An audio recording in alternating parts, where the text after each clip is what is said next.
So I just got the Keenbest knife sharpener. It's just arrived in the post. This is the size of the box. I'm super excited to open it up and get started. So let's open it up together.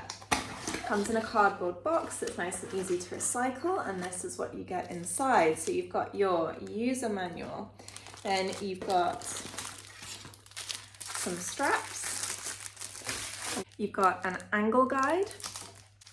You have one of two of the sharpening blocks. This is the second sharpening block. So you have a flattening stone and you have a non-slip base. So that's everything you get in the box. Let's have a look now at how well they work.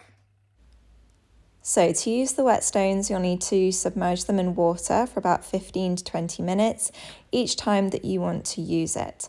So these are both of the whetstones. I'm going to use the one that I'm using today. So in it goes, I leave it there and you wait for all the bubbles to come out. So I'm going to be sharpening this knife here. It's getting a little blunt. So this is how it looks to start with. And then you take out the whetstone after all the bubbles have come out and you place it in the anti-slip rubber base. Then you put it inside the anti-slip bamboo base, like this. And you might just want to make sure that your table isn't quite as wet as mine is. So once you've got your angle guide on the knife, you'll want to check that you're using the correct amount of pressure on the knife. So you can use scales. If you're using pounds, you'll want to press down at around 4 pounds down onto the knife. If you're using grams, this is more like 2,000 grams. So just check the pressure first.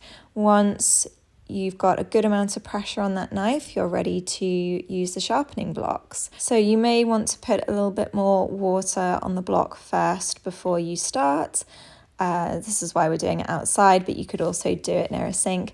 And then you'll want to move the blade away from your body, and you'll want to make sure that you've sharpened both sides of the blade. So just sweeping motions like this. And just a few times, I would say, well, it depends how blunt your knife is, but we probably did this around 10 to 15 times on each side, and you'll notice a real difference in how sharp the knife is. So we're now going to flip the block over and use the other side.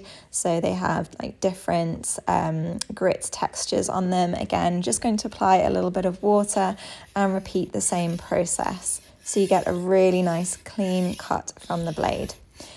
Overall, I'm super happy with this whetstone kit. It has made such a difference when cooking, especially cooking things like vegetables. The knife just slices right through. I think it's really good value, and overall, I would definitely recommend it.